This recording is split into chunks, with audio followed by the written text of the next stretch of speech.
ചാനലിലേക്ക് ഏവർക്കും സ്വാഗതം.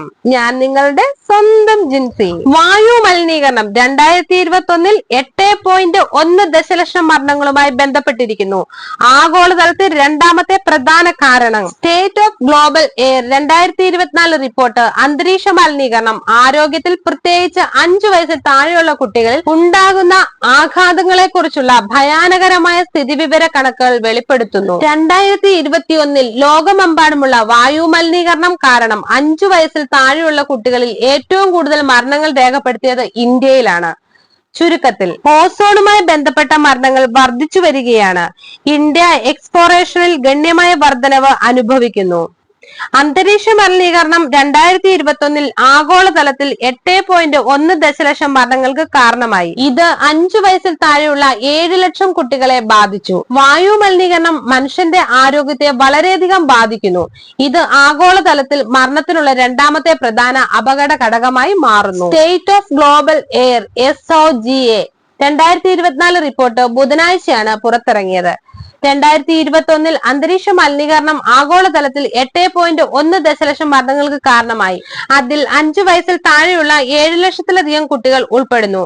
യുണിസെഫുമായി സഹകരിച്ച് US ആസ്ഥാനമായുള്ള ഒരു സ്വതന്ത്ര ലാഭേച്ഛയില്ലാതെ പ്രവർത്തിക്കുന്ന ഗവേഷണ സ്ഥാപനമായ ഹെൽത്ത് ഇൻഫെക്ട് ഇൻസ്റ്റിറ്റ്യൂട്ട് HEI പുറത്തിറക്കിയ റിപ്പോർട്ട് 5 വയസ്സിൽ താഴെയുള്ള കുട്ടികളെ പ്രത്യേകിച്ച് ബാധിക്കുന്നതായി കണ്ടെത്തി. 2,60,600 പേർ മലിനീകരണവുമായി ബന്ധപ്പെട്ട കാരണങ്ങളാൽ മരിക്കുന്നു.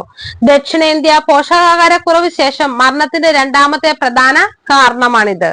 വായുവിന്റെ ഗുണനിലവാരവും ഊർജ്ജ ലഭ്യതയും മെച്ചപ്പെടുത്തുന്നതിന്റെ ഫലങ്ങൾ പുരോഗതിയിലേക്ക് നയിച്ചു. 2000 മുതൽ മലിനീകരണവുമായി ബന്ധപ്പെട്ട കുട്ടികളുടെ മരണനിരക്ക് 53% കുറഞ്ഞു. ഈ പുരോഗതികൾക്കിടയിലും ആരോഗ്യത്തിനും ക്ഷേമത്തിനും പ്രത്യേകിച്ച് ചെറുപ്പക്കാർക്കും ദുർബലരായ ജനവിഭാഗങ്ങൾക്കും വായു മലിനീകരണം ഭീഷണിയാകുന്നതിൽ നിന്ന് തടയാനുള്ള തുടർ നടപടിക്കുള്ള അടിയന്തര ആവശ്യത്തിനായി റിപ്പോർട്ട് അടിവരയിടുന്നു. 2021 ലോകമെമ്പാടുമുള്ള വായു മലിനീകരണം കാരണം 5 വയസ്സിൽ താഴെയുള്ള കുട്ടികളിൽ ഏറ്റവും കൂടുതൽ മരണങ്ങൾ രേഖപ്പെടുത്തിയത് ഇന്ത്യയിലാണ്.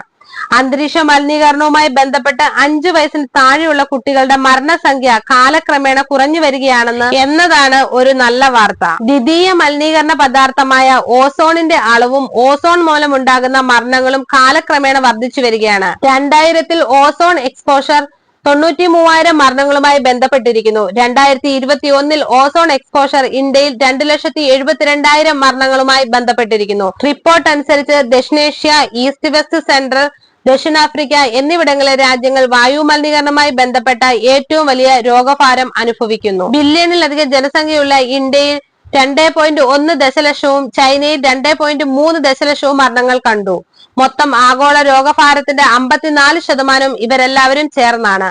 2021 ഓസോണുമായി ബന്ധപ്പെട്ട് COPD chronic obstructive pulmonary disease മരണങ്ങളിൽ ഏകദേശം 50% ഇന്ത്യയിലാണ്. ചൈനയിൽ 1,25,600 മരണങ്ങളും ബംഗ്ലാദേശിൽ 15,000 മരണങ്ങളും ഇന്ത്യ, നൈജീരിയ, പാകിസ്ഥാൻ, ബ്രസീൽ എന്നിവയുൾപ്പെടെ ലോകത്തിന്റെ പല പ്രദേശങ്ങളും ഉയർന്ന ഓസോൺ എക്സ്പോഷർ അനുഭവിക്കുന്ന ജനസംഖ്യ അനുപാതം വർദ്ധിച്ചുകൊണ്ടിരിക്കുകയാണ്. കഴിഞ്ഞ ദശകത്തിൽ ആംബിയന്റ് ഓസോൺ എക്സ്പോഷറിൽ 10%-ലധികം വർധനവ് ഉണ്ടായിട്ടുണ്ട്. മനുഷ്യന്റെ ആരോഗ്യത്തിനും പരിസ്ഥിതിക്കും ഹാനികരമായ വാതകങ്ങൾ, കണികകൾ, ജൈവ തന്മാത്രകൾ തുടങ്ങിയ മലിനീകരണ വസ്തുക്കളെ വായുവിലേക്ക് വിടുന്നതാണ് വായു മലിനീകരണം. നിങ്ങൾക്ക് ഈ വീഡിയോ ഇഷ്ടമായ ലൈക്ക് ചെയ്യുക, ഷെയർ ചെയ്യുക, സബ്സ്ക്രൈബ് ചെയ്യുക. മറ്റൊരു വീഡിയോയുമായി വീണ്ടും കാണാം.